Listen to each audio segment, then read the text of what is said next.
자, 안녕하십니까. 봄이 됐는데 먼지가 너무 많아가지고 병원은 돈을 많이 벌까요? 모르겠네. 자, 3, 4월 달 수업을 시작하도록 하겠습니다. 뭐 다 아시겠지만 세 파트를 하겠습니다. 세 파트를.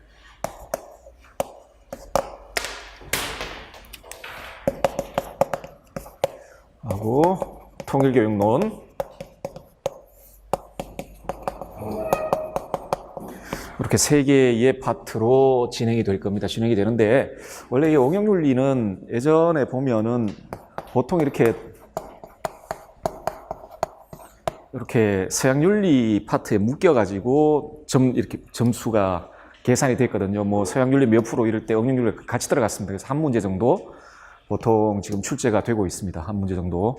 근데 지금 뭐 우리 고등학교 선택 과목 중에서 생활과 윤리가 가장 많이 선택된다면서요. 근데 어쨌든 응용윤리라는 것 혹은 실천윤리라는 건 우리가 알고 있는 일반 윤리학을 실제적 상황에 적용한 겁니다. 하기 때문에 일반 윤리학에 대한 기본적인 내용을 알고 있어야만 풀 수 있는 문제들 꽤 많죠. 물론 아주 독특한 논리들이 존재합니다만은, 자, 이렇게 되어 있습니다. 그래서 보통 서양윤리 뒤에 붙여서 하는 게 좋긴 한데, 그래도 따로 떼가지고 해도 상관이 없습니다. 내용 자체가 좀 다르기 때문에 따로 떼서 해도 상관은 별로 없어 보이고요. 그리고 보통 이거 같이 묶어서 하는데 그냥 뭐 이것도 단일 영역으로 보면 되죠. 그죠? 세 개 영역을 하겠습니다. 물론 이 중에서 출제 비중이 제일 높은 건 이겁니다. 지금까지 보면 여기가 출제 비중이 높고, 통일교육론 한 문제, 많을 때는 한 두 문제 정도 이렇게 출제가 됩니다. 많을 경우에는 한 두 문제 정도. 그리고 별로 할 내용이 없어요. 별 게 없습니다. 별 게 없어요. 그리고 응용윤리 같은 경우도 뭐 한 문제 정도 이렇게 출제가 됩니다. 한 문제에서 뭐 많을 경우에 두 문제로 나왔나? 어쨌든 뭐 적어도 한 문제가 출제가 됩니다. 그래서 출제 비중 자체는 그렇게 높은 영역은 아닙니다. 영역은 아니고 이게 출제 비중이 높습니다. 자, 그래서 강의 순서는 정치, 사회, 사상 파트를 먼저 하고, 그리고 여기가 해야 될 내용이 제일 많기 때문에 정치, 사회, 사상 파트를 제일 먼저 하고, 다음에 통일교육론, 그 다음에 응용윤리, 이런 식으로 진행을 하도록 하겠습니다. 그리고 아마 수업 계획은 9주로 이렇게 나간 걸로 되어 있습니다. 되어 있을 테니까 뭐 그렇게 좀 아시면 될 거고요. 지금까지 그냥 두 달 이런 식으로 해봤는데 두 달에 끝나지가 않더라고요.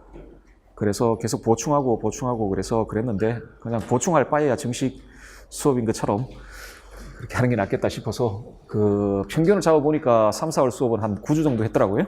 9주에서 한 10주 정도 이렇게 한 것 같아서 그냥 9주 뭐 이렇게 잡았고, 자, 이거부터 시작을 하도록 하겠습니다.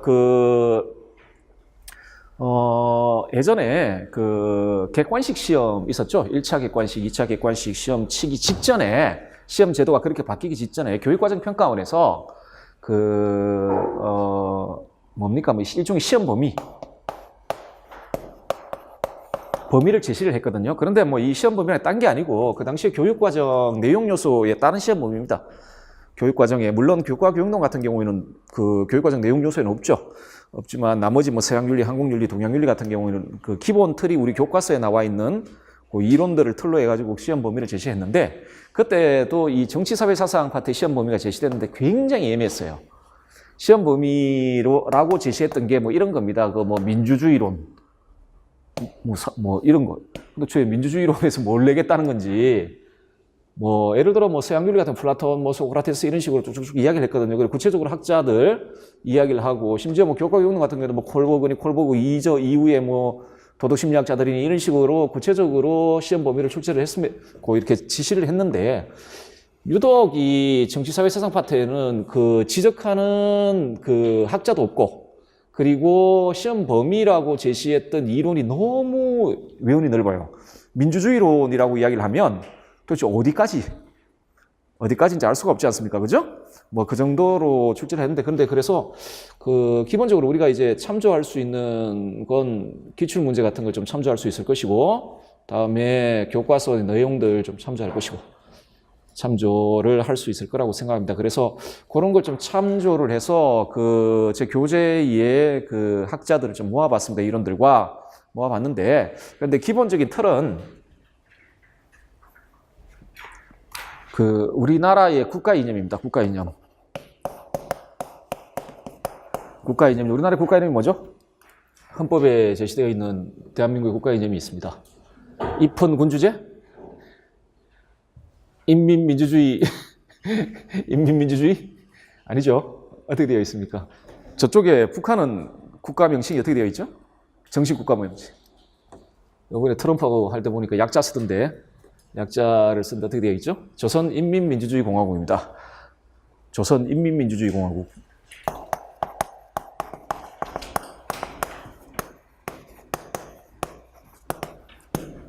그래서 민주주의긴 민주주의이긴 한데 인민민주주의고 다음에 공화국입니다. 하기 때문에 북한의 그 국가 이념은 인민민주주의와 공화주의 이렇게 되겠죠. 물론 뭐 사회주의 국가 사회주의가 이렇게 결합되어 있으니까. 자, 대한민국은 국가 명칭만 가지고는 국가 이념이 드러나질 않습니다. 국가 명칭만 가지고는. 게다가 대한민국은 그 외국어로도 그냥 코리아고, 게다가 보통 북한과 구분하기 위해서 이제 사우스 코리아를 쓰든지 뭐 그렇게 쓰고 있으면, 물론 이 뒤에 민국이 있기 때문에 아, 민주주의 국가구나라는 건 알 수는 있습니다. 민주주의 국가라는 건 알 수 있는데, 네, 그 아마 헌법에는 이렇게 되어 있을 겁니다. 우리나라가 대한민국은 민주 공화국이다라고 되어 있을 겁니다. 대한민국은 민주공화국이다. 그래서 국가 이념은 기본적으로 민주주의와 공화주의입니다.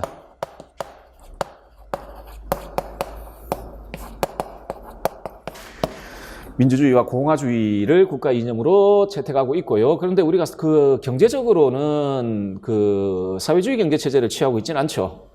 그 시장 자본주의 경제 체제를 취하고 있고, 그리고 여기에는 뭐 들어가 있지 않고, 여기 인민민주주의도 아니고 사회민주주의도 아니지 않습니까? 지금. 그래서 보통 보면은 개 세 가지 이념이 그 대한민국의 국가 이념이라고 보통 이야기가 됩니다. 대한민국의 국가 이념은 자유주의, 민주주의, 공화주의가 되지요. 하기 때문에 그 여러분들은 그 교단에서 대한민국의 국가 이념의 정당성을 설파해야 될 이념을 그 어떤 그 뭡니까 인물을 그 가지고 있는 분들입니다. 교단에서 사회주의 만세 이러면 안 된다는 이야기죠. 여러분이 개인적으로 어떤 이념을 그 이렇게 뭐 지지하고 뭐 물론 사회주의자도 있을 수 있습니다. 여러분들 중에 사회주의자라고 나쁠 거 하나도 없습니다. 심지어 그 왕정주의자도 있을 수 있습니다. 이시왕조 복권해야 돼. 뭐 영 안 되면 김시왕조라도 뭐 그렇게 이야기할 수도 있고, 그렇죠? 뭐 북한 만세 상관없습니다.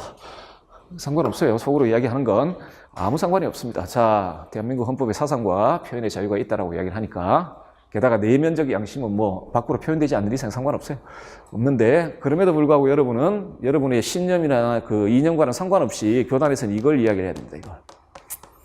이걸 이야기해야 되거든요. 우리 정치 사회 사상 파트의 주요 시험 범위도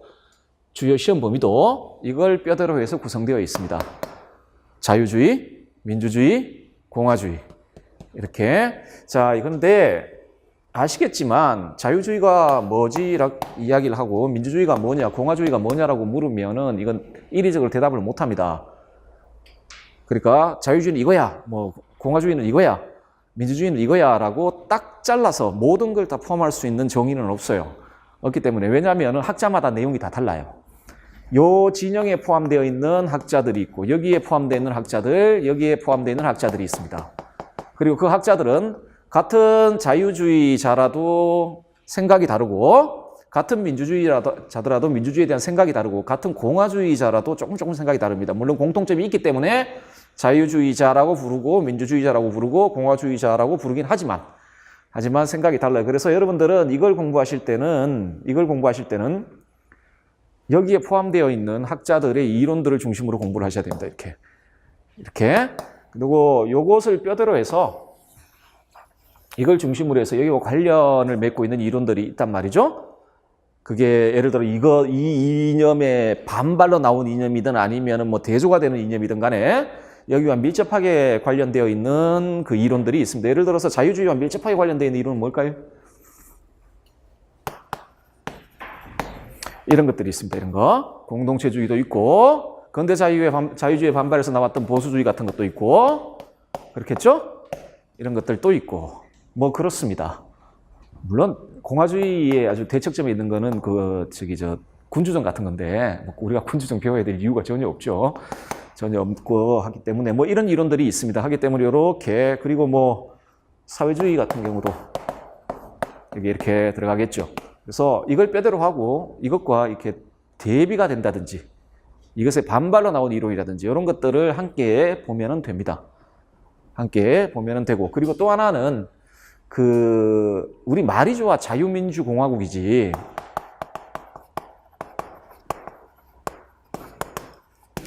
이게 뭐가, 여러분 프랑스 혁명의 3대 기치가 뭡니까?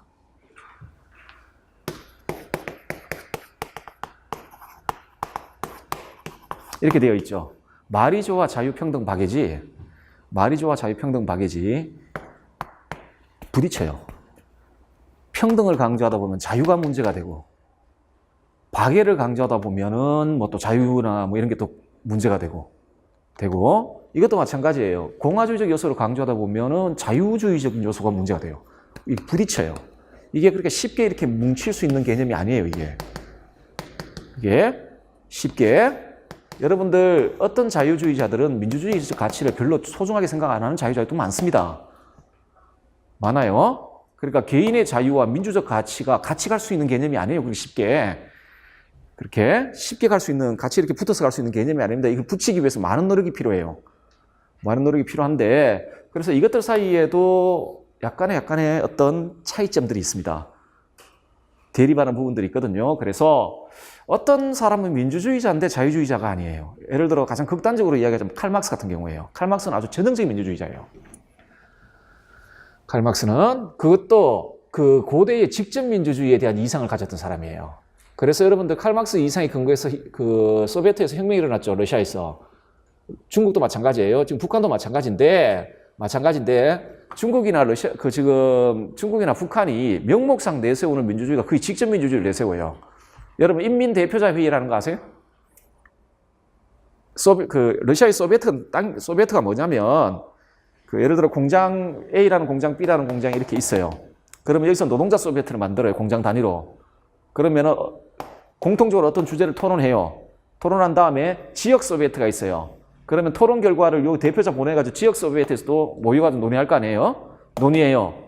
그러면 요 논의 결과가 있으면 지역 소비에트에서 결과가 나올 거 아니에요? 그러면 인민대표자 회의라고 전체 소비에트에서 회의를, 강당 큰 데 모아놓고, 그래서 전국에서 다 모이잖아요. 그래서 그 논의해서 결과를 내요. 그러니까 직접 민주주의적인 태도를 취해요. 이게 원래 이상적으로 그렇게 생각을 했어요. 그런데 칼막스는 자유주의자가 아니에요. 사회주의자지. 그렇죠? 뭐처럼 민주주의와 자유주의, 그러니까 민주주의자들은 필연적으로 자유주의 이런 건 통하지가 않습니다. 마찬가지로 자유주의자들은 필연적으로 민주주의 이것도 아니에요. 아마 공부를 하다 보시면 아시게 될 겁니다. 되거든요. 그래서 이것들 사이에서도 좀 뭔가 이론적인 차이점이 분명히 존재합니다. 하기 때문에 그런 것들 중심으로 좀 살펴보는 게 좋겠죠. 우리가 뭐 입헌군주정을 취하는 것도 아니고 사회주의 국가도 아니고 하기 때문에 뭐 다른 정치 체제에 대해서는 그렇게 깊게 공부할 이유가 별로 없습니다. 심지어는 뭐 수능에서는 가끔 나오는 무정부주의, 임용에서는 한 문제도 안 나와요. 단 한 문제도 출제된 적이 없어요. 무정부주의가. 그렇죠? 수능 같은 데는 가끔씩 무정부주의와 관련된 이야기가 나오던데 왜 나오는지 이해가 안 되는데 무정부주의 배워가서 뭐 하려고요? 성인이 되어서 나가서 아무 쓸데없는 정치, 대한민국에서는 예전에 신채호 선생님 같이 독립운동 하시는 거 제외하고, 신채호 선생님은 조선의 아나키스트 아닙니까? 제외하고 지금 대한민국 사회에서 성인으로 도덕적 삶을 영위해 나갈 때 별로 아무 의미 없는 정치 체제도 아니죠. 무정부주의인데 그런 거 굳이 출제할 이유가 별로 없어 보이는데 어쨌든 임명에 출제 안 해요. 여기 중심으로 출제를 합니다. 하기 때문에 요걸 잘 파악을 해 두시기 바랍니다. 이 자유주의 내에 어떤 이론이 있고 민주주의 내에 어떤 학자들의 어떤 이론이 있고 이런 것들을 중심으로 잘 파악하시면 됩니다. 그리고 기출 문제들도 보통 보면 다 그렇게 출제를 합니다. 물론 외면상 계약론일 수도 있고 정의론일 수도 있고 그렇겠죠. 정의론은 결국 그 이념 내에서 이야기되는 것들입니다.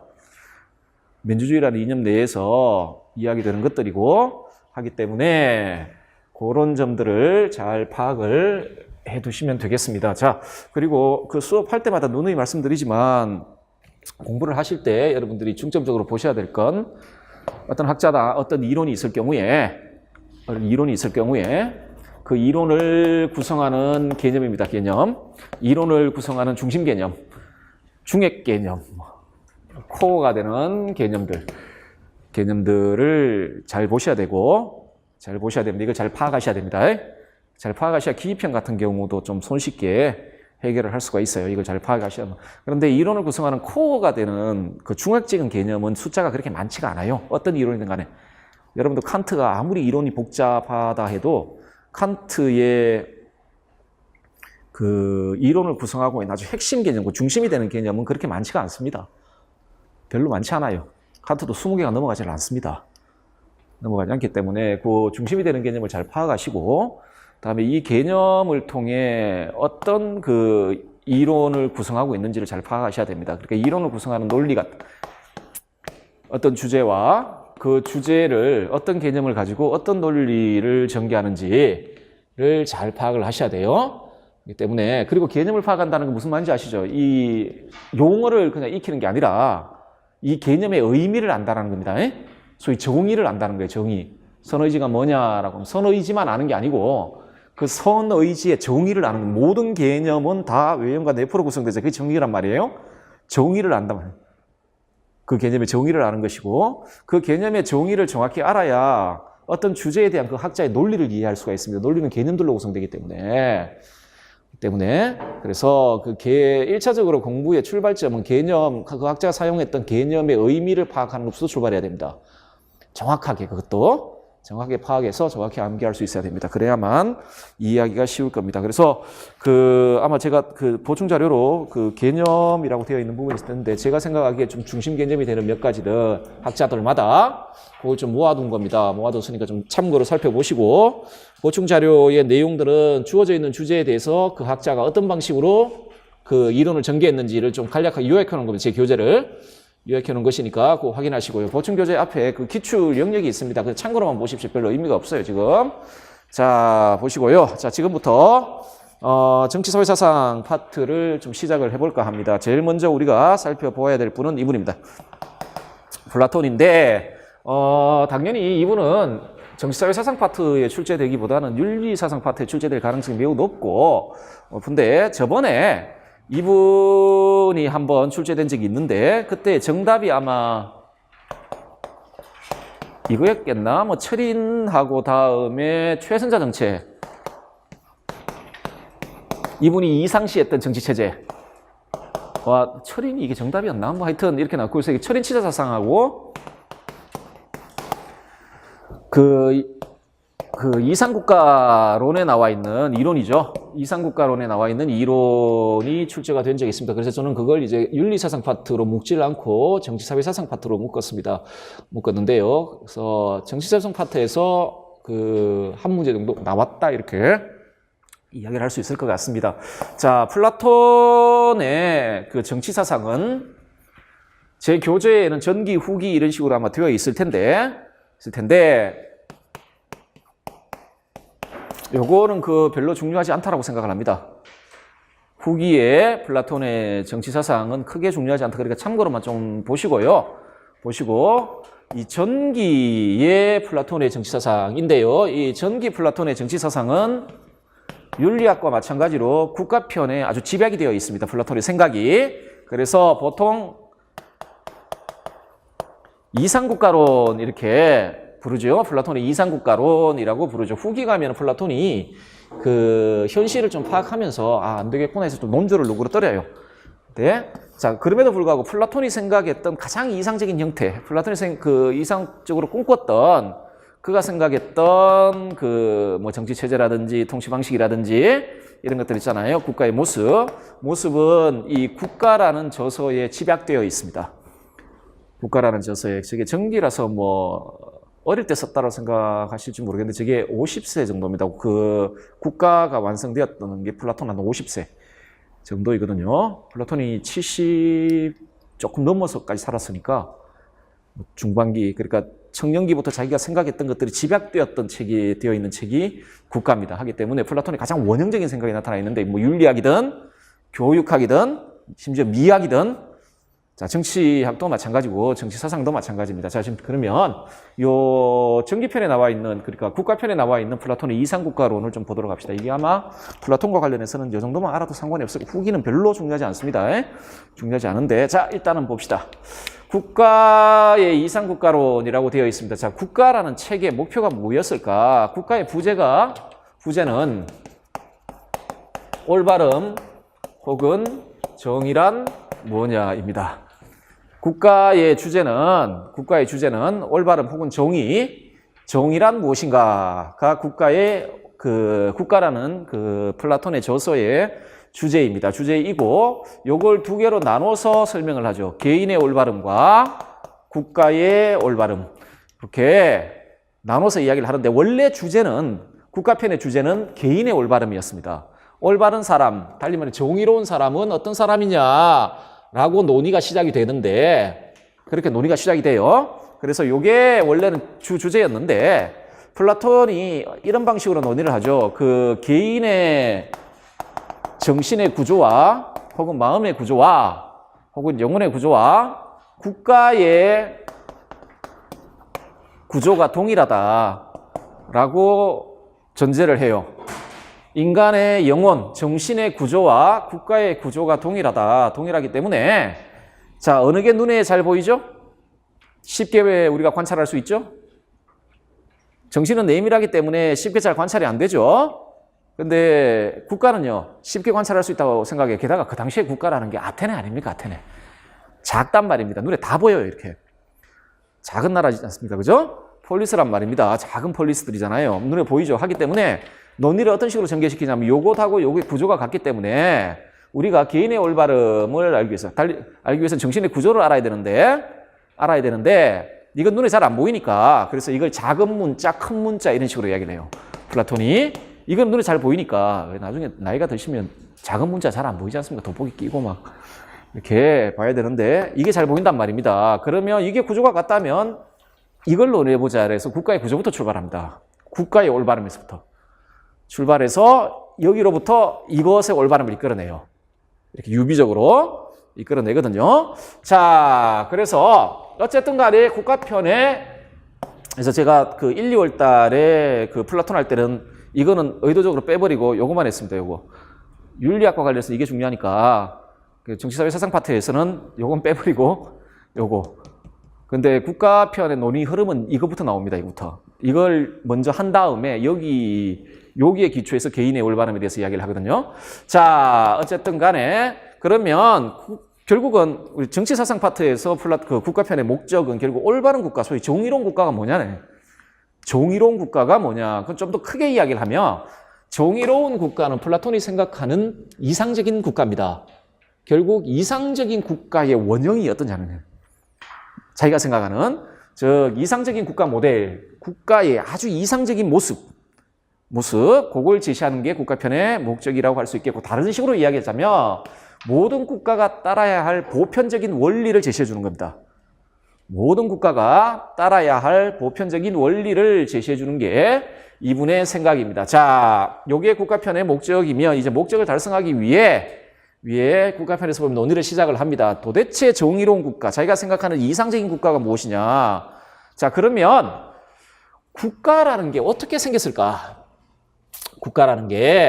초기에 국가라는 게 처음에는 국가가 없었겠죠? 국가가 없는 상태는 상당히 오래 지속되죠. 인류의 역사를 보더라도 국가가 있었던 상태와 없었던 상태를 보면 우리 진화사를 보더라도 없던 상태가 훨씬 더 길죠.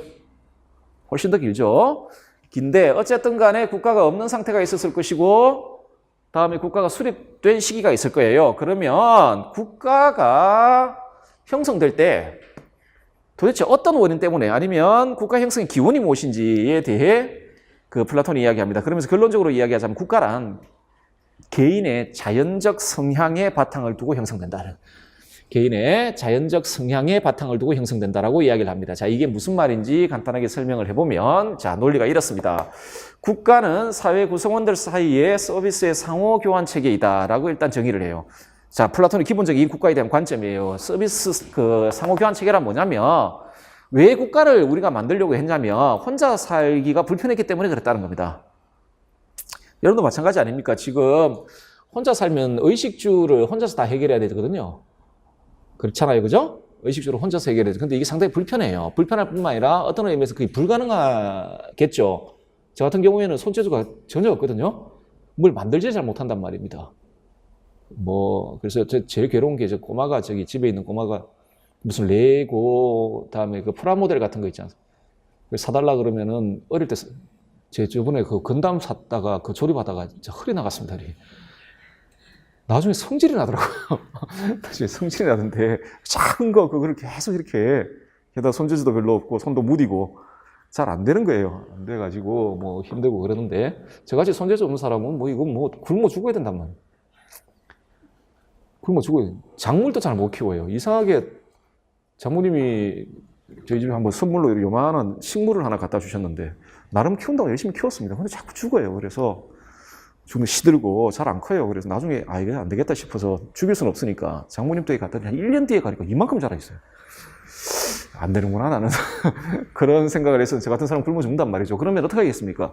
저 옆집 보니까 농사도 잘 짓고 옷도 잘 만드는 사람이 있단 말이죠. 같이 모여서 나는 대신에 좀 잘하는 저도 잘한 게 있습니다. 거든요. 그러니까 나는 그런 거 잘하니까 이렇게 이렇게 우리 교환을 하자. 해서 그러면 보다 더 용이하게 필요한 물건들을 얻을 수 있을 것이고 나도 줄 수 있을 것이고 그러면 혼자 살 때보다 소위 보다 큰 선을 이룰 수 있죠. 그러니까 보다 좋은 삶을 살 수 있다라는 거예요. 자, 그래서 모인 겁니다. 모이니까 그러면은 그렇게 모여서 만들어진 게 국가라면 국가는 기본적으로 뭘 하기 모였죠? 결국 서비스를 서로 교환하기 위해서 모인 겁니다. 내가 잘하는 것과 네가 잘하는 것 있잖아요. 그걸 교환해서 보다 나은 삶 있죠. 보다 좋은 삶을 살기 위해 모인 거죠. 자, 그럼 보세요. 그 서비스의 상호 교환 체계이다라고 했는데 그러면 국가가 이 서비스의 상호 교환 체계로서의 국가가 그 상호 교환이 원활하게 이루어질 때 좋은 삶을 모든 구성원들이 좋은 삶을 영위할 수 있겠죠. 그렇겠죠. 그 상호 교환이 원활하게 이루어질 때 좋은 삶을 영위할 수가 있겠죠. 자, 그러면 그 상호 교환이 원활하게 이루어지려면 어떻게 될까요? 이게 필요하다. 노동의 분화와 임무의 전문화. 예를 들어 A, B, C가 모였어요. 이 친구는 의, 이 친구는 C, 이 친구는 주. 그러니까 집을 잘 짓고 농사를 잘 짓고 의복을 잘 만들어요. 자, 일단은 의식주를 해결하기 위해서 이렇게 모였단 말이죠. 그러면은 이게 서비스가 원활하게 돌아가려면 상호교환이 되려면 어떻게 해야 되냐면 요걸 이렇게 A가 의를 맡고 B가 식을 맡고 C가 주를 맡았잖아요. 그러면은 얘네 A가 자기가 입을 옷보다 훨씬 더 많은 양을 산출할 수 있는 능력이 있어야 돼요. B, C도 마찬가지예요. 그러려면은 그러니까 옷을 만드는 것과 관련해서 전문가여야 하죠. 그래야만 자기가 입을 옷 이상의 것들 만들어야만 교환이 되니까. 이것도 마찬가지겠죠. 자기가 먹을 수 있는 양 그 이상의 것들을 항상적으로 산출해낼 수 있는 능력이 있어야 돼요. 마찬가지고. 자, 따라서 그 노동의 분화와 다음에 그 각 의무와 자신의 직무와 관련한 임무의 전문성이 요구된단 말이에요. 자, 그러면 의식주가 있을 경우에 그러면 누가 의를 맡고 누가 식을 맡고 누가 주를 맡을 것이냐. 누가 맡아야 되겠습니까? 거기에 그 일과 관련해서 탁월한 능력을 가지고 있는 친구가 맡아야 되겠죠. 그 일과 관련해서 탁월한 능력을 가지고 있는 친구가 맡아야 되겠죠. 자, 플라톤의 기본 생각은 뭐냐면 어떤 노동 그리고 임무와 관련해서 태어날 때부터 그것에 적합한 그 사람들이 있다는 거예요. 태어날 때부터 어떤 임무에 적합한 능력을 가지고 태어난 사람들 있다는 거죠. 소위 개인의 자연적 성향이요. 자, 하기 때문에 달리 말하면 노동의 분화와 임무의 전문화는 타고난 개인의 자연적 성향이 다르기 때문에 이게 이루어질 수가 있다고 보는 거예요. A는 얘가 자연적 성향에 의해 맞아요. 옷을 잘 만드는 성향을 가지고 있고 B는 C는 주위에 저걸 잘할 수 있는 타고난 성향이 있다는 거죠. 자, 이래서 이런 방식으로 최초의 국가가 탄생합니다. 그래서 이 국가를 최소 한도의 국가라고 부릅니다. 왜 최소 한도의 국가라 부를까요? 의식주 문제만 해결하는 국가예요, 이거. 그래서 굉장히 작고 아주 최소 한도의 국가라고 불러요. 이게 이런 식으로 국가가 탄생해요. 이런 식으로. 처음에는 다 이렇게 의식주 문제만. 그러니까 생존과 관련된 필요들만 충족시키기 위한 국가예요. 생존과 관련되어 있는 필요들만. 자, 그래서 어쨌든 간에 국가는 결론적으로 타고난 개인들의 자연적 성향에 의존해서 형성되는 겁니다. 형성되고요. 자, 국가의 형성 기원은 결국 뭐죠? 개인의 자연적 성향. 개인의 자연적 성향이 국가의 그 기원이 되겠습니다. 자, 그런데 이 내용이 어떤 중요한 의미를 가지냐면 이런 의미를 가집니다. 자, 보시면 좀 설명을 드릴게요. 올바른 국가 이제 저 주제를 가지고 이야기할 텐데, 자, 요게 최소 한도의 국가죠. 최소 한도의 국가예요. 최소 한도의 국가란 생존에 대한 생존을 위해 요구되는 필요만을 충족시키는 국가예요. 생존과 관련된 필요. 그런데 인간의 필요는 여기서 멈추질 않아요. 인간의 필요는 우리는 뭐 이성적인 동물 아닙니까? 하기 때문에 이성적인 동물의 가장 큰 특징이 뭐냐면 감정과 욕망이 풍부해요. 그 집에서 키우는 고양이라든지, 고양이는 물론 철학하는 동물이니까 그렇게 이야기를 합니다. 철학하는 동물이라고. 볼테르가 그랬을 겁니다. 볼테르가 고양이에 대해서 철학하는 동물, 고양이 뭐 그런 식으로. 얘가 조금 그래 보이잖아요. 개들은 좀 비굴해 보이잖아요. 꼬리는 안 들고. 그런데 어쨌든 간에 그 고양이가 그 미적 욕구라든지 예술적 욕구라든지 이런 욕구를 가진 고양이 본 적 없죠. 아무리 철학하는 동물이라도. 설마 철학하겠습니까? 원래 타고난 본능이 그런 거지. 어쨌든 간에 그렇죠. 이성을 가진 동물인 인간은 욕구가 다른 동물에 비해서는 굉장히 풍부해요. 감정도 풍부하고 욕구의 깊이도 되게 깊어요. 우리는 이성을 가지고 있기 때문에 이 의식주에 대한 욕구를 넘어서게 됩니다. 그러니까 정신적인 욕구들 같은 게 예술적인 욕구들이라든지 미에 대한 탐미라든지 이런 것들이 있잖아요. 이렇게 되니까 욕구가 이렇게 확장이 돼요. 욕구가. 이렇게 의식주 문제 해결되면 그때부터는 배우고 싶잖아요. 진리도 탐구하고 싶기도 하고, 예술도 하고 싶기도 하고, 그렇잖아요. 그죠? 자, 그런 방식으로 욕구가 이렇게 커지니까, 욕구가 커졌다는 이야기는 뭐죠? 그걸 충족시킬 필요가 생겼다는 거죠. 그러면 충족시킬 필요가 생겼으면 어떤 사람들이 있어야 되겠습니까? 그걸 충족시킬 수 있는 직업을 가진 사람들이 있어야 되겠죠? 그렇죠? 그러면 인구가 더 늘어나야 될 것이고, 그리고 그걸 충족시키기 위해서는 재화가 또 필요할 거 아닙니까? 그 당시에 생산력 수준 가지고는 이 재화는 결국 땅의 크기예요. 넓어야 된단 말이죠. 이러니까 이 최소 한도의 국가가 커져요. 욕구가 팽창하면서 막 커진단 말입니다. 요걸 이제 이런 식으로 표현합니다. 호사스러운 나라.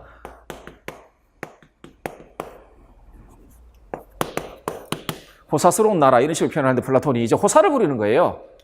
그냥 의식주 생존만 되면 됐지. 그건 넘어서서 이제 호사를 부리는 거예요. 자, 이제 문제가 뭐냐면은 이런 식으로 나라가 커지잖아요. 이 호사를 부리려면 돈도 있어야 되고 인구수도 많아야 돼. 그걸 담당할 수 있는 직업군들이 있어야 되지 않습니까? 자, 이렇게 되니까 그런데 폴리스가 하나만 아니잖아요. 여기도 있고 이쪽에도 호사스러운 나라가 이렇게 생긴 거예요. 이쪽에도 이렇게 생겼단 말이에요. 생기면, 그런데 여기는 지금 욕구가 계속 팽창을 하니까 어떻게 했습니까? 결국 인구수를 늘리고 땅을 넓혀야 될 거 아니에요. 그러면 이 나라가 언젠가는 부딪혀요. 언젠가는 부딪히고, 여기 또 인구수도 엄청나게 증가했죠. 인구가 많아지면 무슨 일이 생깁니까, 여러분? 농촌의 범죄율과 도시의 범죄율이 어느 게 범죄율이 더 높아요? 도시 범죄율이 훨씬 높아요. 농촌에는 범죄를 저지를 수가 없어요. 다 알기 때문에 마치 사방에 CCTV가 있는 것 똑같아요.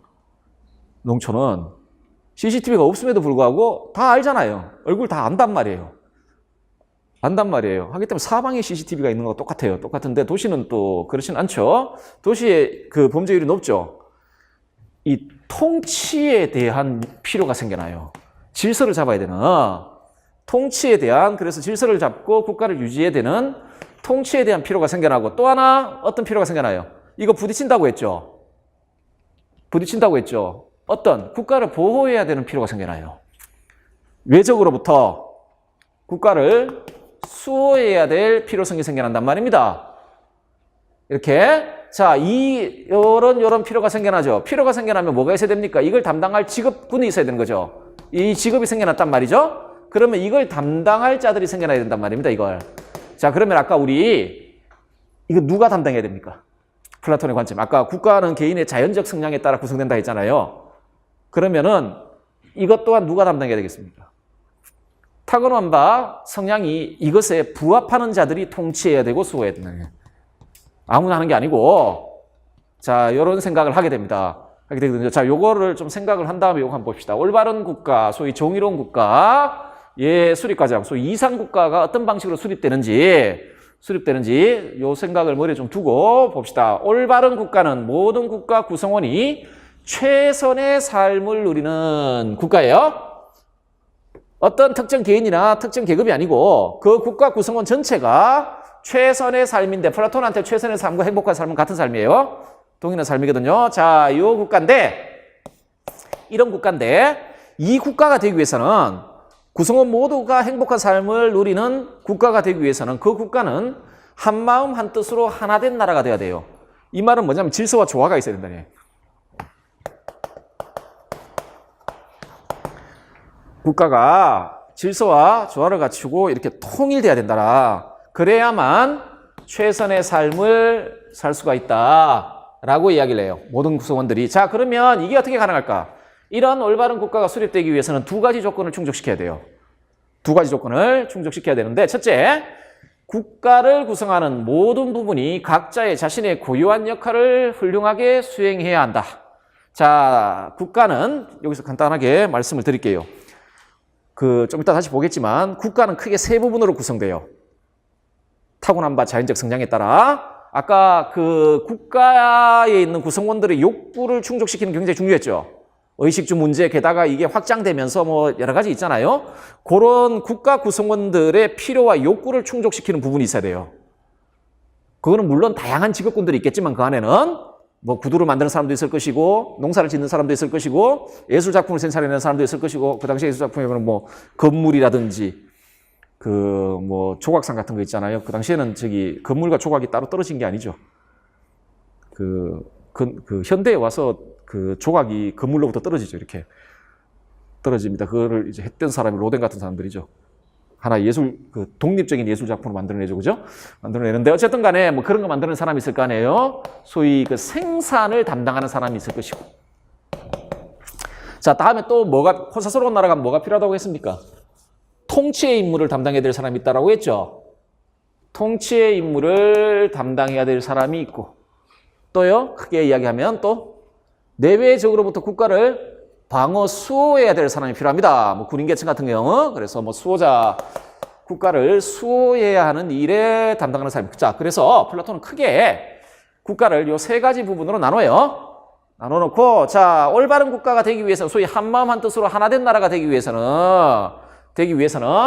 요 구성원들 있잖아요. 요 세 부분이 각자 자기 자신의 일을 훌륭하게 수행해내야 됩니다. 그래야만 생산하는 계층은 열심히 생산해야 되고, 열심히 훈련해가지고 내외적으로부터 국가를 방어하고, 다음에 그 국가의 선에 대한 올바른 알을 가지고 국가를 통치하는, 이렇게 해야만 되는데, 자, 요것으로 끝나는 게 아니라, 요 조건으로 끝나는 게 아니라 하나의 조건을 더 충족시켜야 됩니다. 뭐냐면 요 국가를 구성하는 세 부분이 있잖아요. 세 부분들 사이에 질서와 조화가 이루어져야 됩니다.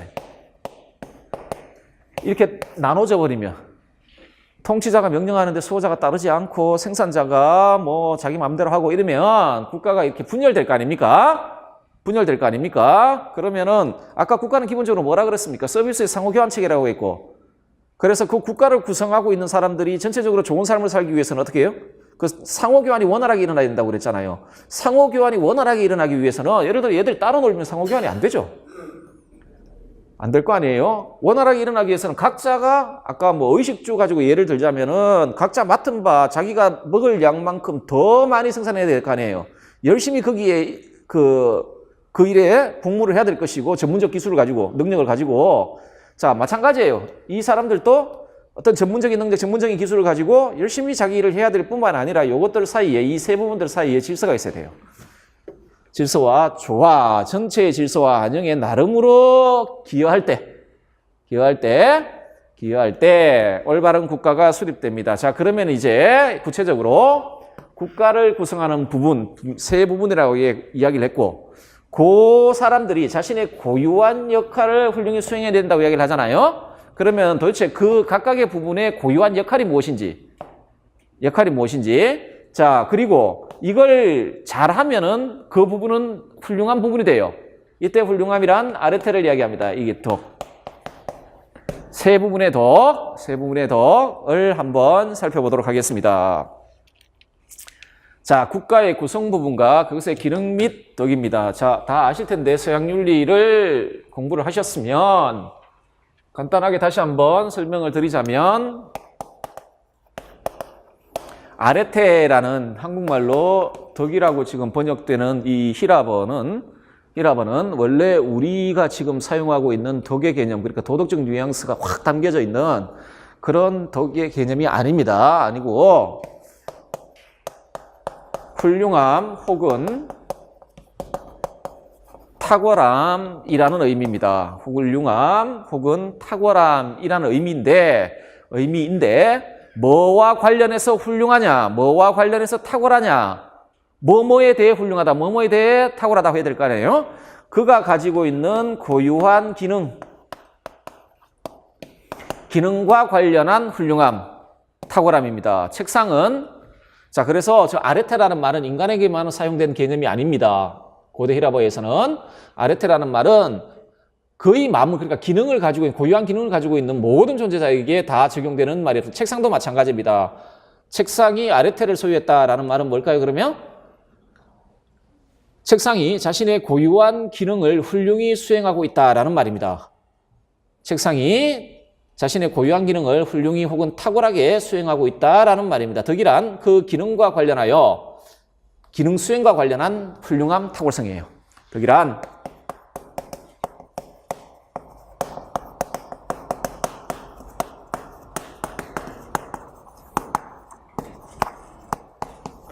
이런 말입니다.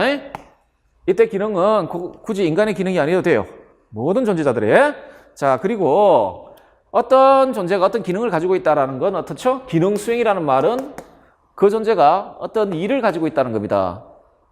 그렇죠? 어떤 구실을 한다는 이야기고, 기능이란 그런 거 아닙니까? 뭘 하기 위해 있는 거 아닙니까?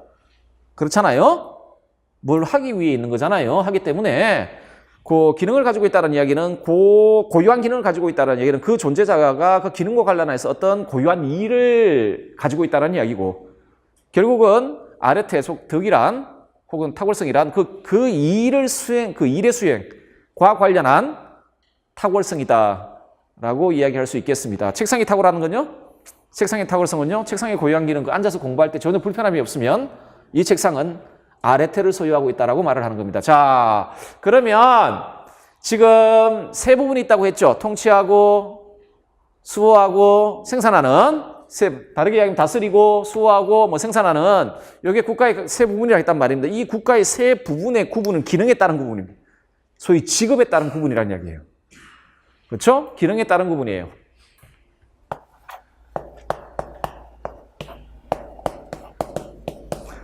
달리 말하면 일에 따른 구분이에요. 역할, 일에 따른 구분이에요. 이 세 가지가 기능에 따른 구분이에요. 자, 그러면 다스리는 부분의 기능은 뭘까요? 이 통치하는 부분의 기능은 지혜로운 자들이 특별히 단련된 자신의 지성을 활용하여 국가 전체의 선을 파악하고, 자, 지금 이상국가란 모든 계급, 계층, 개인들이 최선의 삶 혹은 훌륭한 삶, 최선의 삶이란 가장 좋은 삶이겠죠. 그 삶을 살아가는 국가란 말입니다. 그러려면 플라톤의 기본적인 생각은 이 이데아론자 아닙니까? 국가의 선에 대한 국가와 관련된 객관적 선이 존재하고 그런 객관적 존재, 그런 식으로 객관적으로 존재하는 선에 대해 우리는 인식할 수 있다라고 생각을 해요. 그런데 그 인식은 모든 사람이 할 수 있는 게 아니라 특별히 뛰어난, 그러니까 타고난 바 높은 지성을 가지고 있는 자들에 의해서만 파악이 된다고 보니까, 자, 일단은 선을 알아야 국가의 선을 실현할 거 아니에요. 통치를 할 때 결국은 저 선에 따라 통치를 하는 것도 자신이 파악하여 이에 근거하여 정책을 수립하고 국가를 통치하는 역할을 하는 게 다스리는 부분이 하는 일입니다. 자, 저 일을 잘하면 다스리는 부분은 아레테가 있다라고 이야기하겠죠. 그 아레테의 이름을 지혜라고 부릅니다. 지혜. 자, 지혜란 결국 국가의 통치하는 부류, 소위 그 지혜로운 자 혹은 철인, 필로소퍼 있잖아요. 이건 그냥 한자어로 번역됐으니까 철인인데 지혜로운 자들이죠. 필로소피 이렇게 돼 있으니까. 자, 지혜로운 자에게 요구되는 덕으로서 좋은 정책을 수립하여 국가 전체를 좋은 방향으로 지도하기 위해 요구되는 높은 지력이다라고 이야기할 수 있겠습니다. 그렇겠죠? 자, 다음에 다스리는 수호하는 부분이에요. 수호하는 부분을 담당하는 자들은 타고난 바 용맹한 자들이에요. 타고난 바 용맹한 자들인데 여기서 한 가지만 말씀드리자면 소위 우리 영혼의 구성 부분 중에 그 기계적 부분이 태어날 때부터 아주 발달한 애들이에요. 이 기계적인 부분이 의분을 느끼는 부분이거든요. 의분, 그러니까 자기가 판단해서 저건 나쁜 일이야 싶으면 막 묵국하는 부분이에요. 예, 의분을 느끼는 부분이거든요. 자, 의분을 느끼는 부분인데 문제가 왜 그래서 조선 선비는 기계가 있다 이렇게 이야기를 하지 않습니까?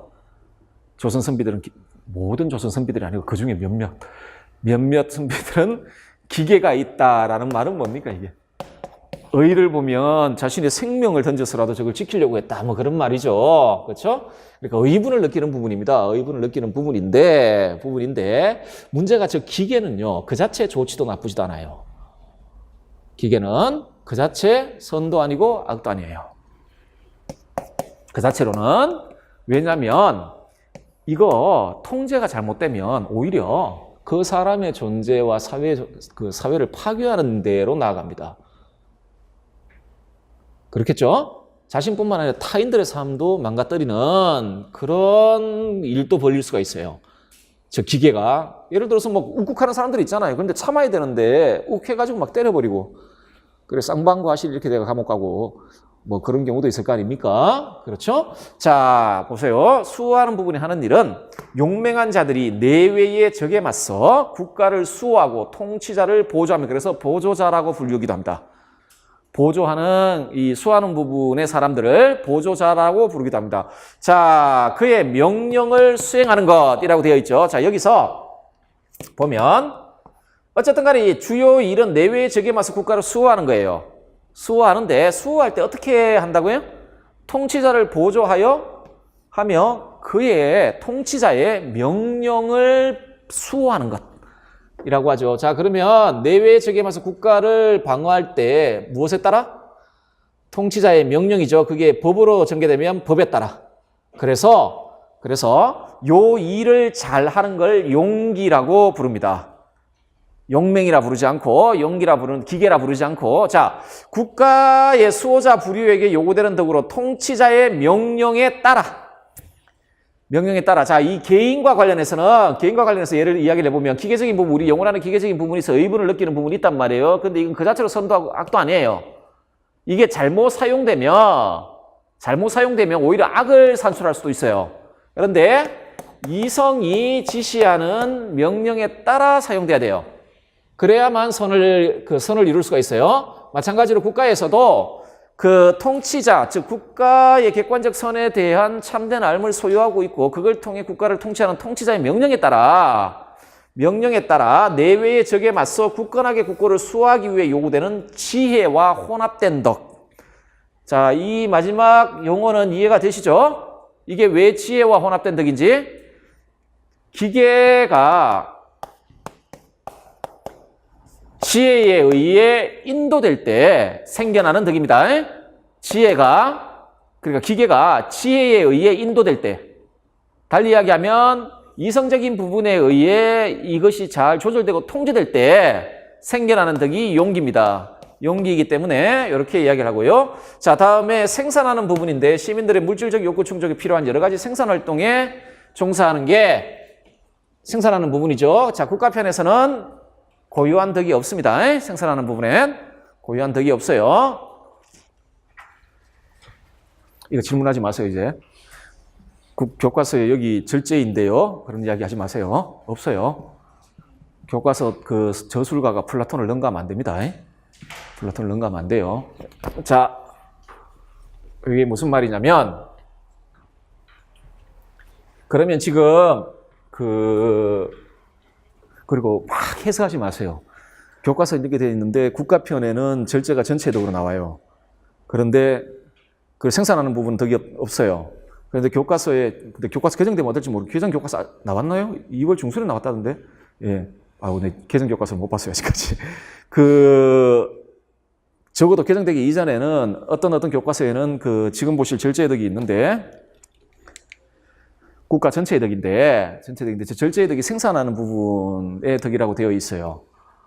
덕이라고 되어 있거든요. 그래서 그 국가편의 주장하고 교과서의 주장의 정합성을 이루기 위해서 노력하지 말라는 이야기입니다. 그래서 전체의 관점에서 보면 그렇고, 부분의 관점에서 보면 그렇고, 그런 식의 엉뚱한 해석을 하지 마세요. 그냥 국가편을 따르면 됩니다. 교과서의 저자는 플라톤보다 그렇게 똑똑한 사람들이 아닙니다. 하기 때문에 그냥 원문의 내용을 따르면 돼요. 원문의 어떠한 부분에도 절제가 생산하는 부분의 덕이라고 나온 게 없어요. 그럼 대신에 이건 되겠죠. 이런 문장은.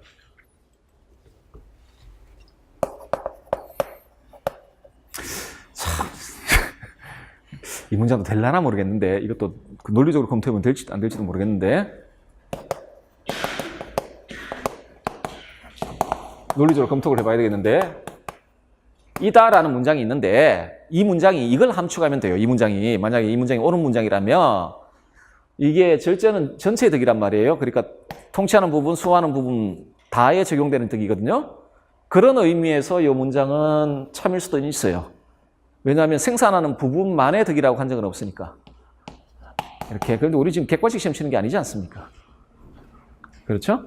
아니니까 생산하는 부분만의 덕이라고 하는, 생산하는 부분만의 덕이라고 그러면 안 돼요. 절제는 절대 안 됩니다. 그리고 이게 우리 기출문제나 수능 기출문제에도 정확히 절제는 그 전체의 덕으로 나와요.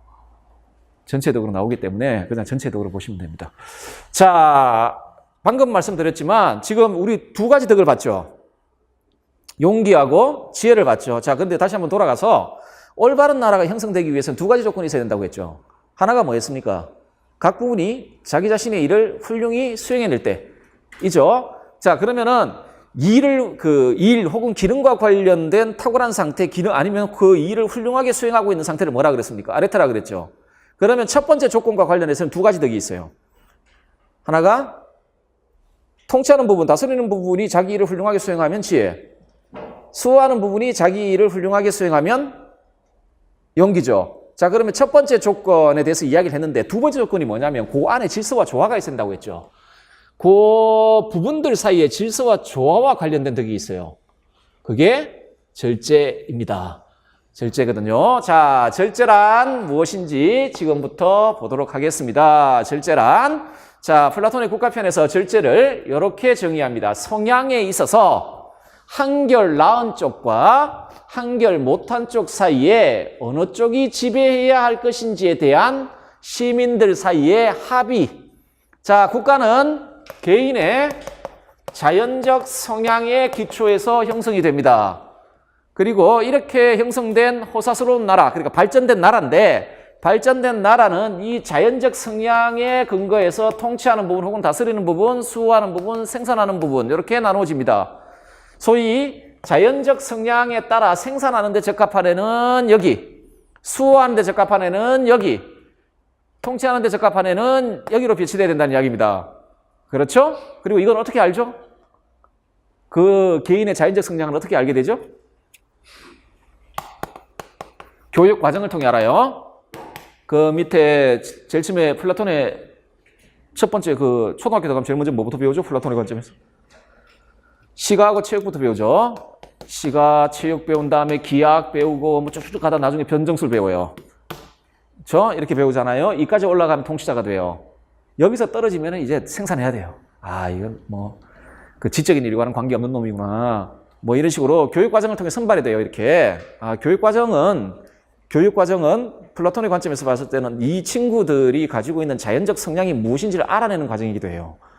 그렇게 선발이 되는데, 자, 이런 식으로 선발이 되죠. 이래서 이렇게 되어 있어요.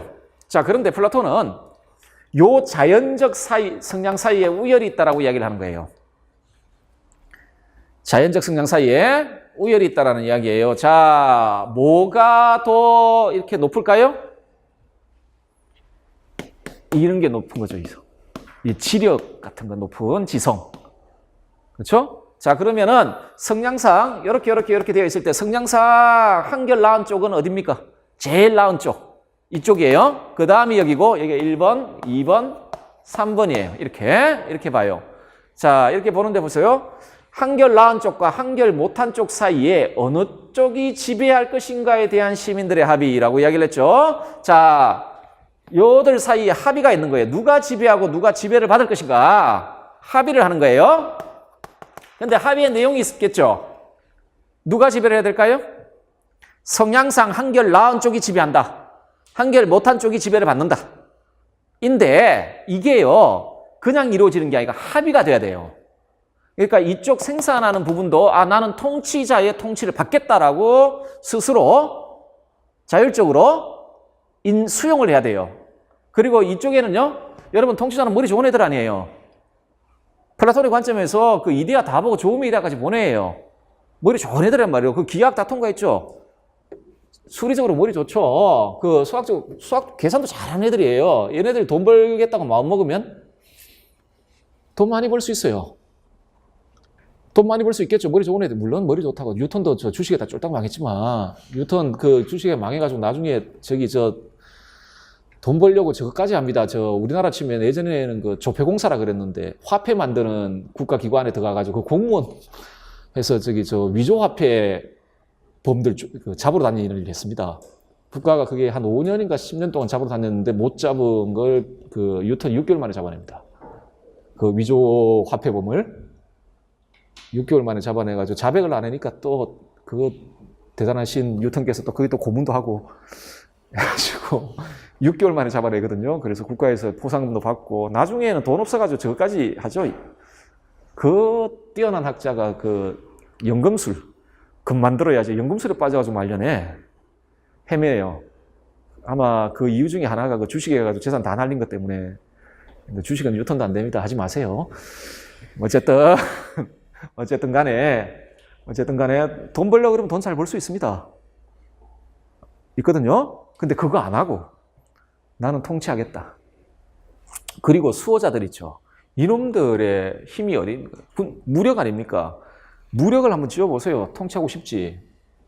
지금 전각하 예전에 이런 분들 총 있잖아요. 통치하고 싶죠. 그렇죠? 통치하고 싶죠. 치밀기가 있으시다던데.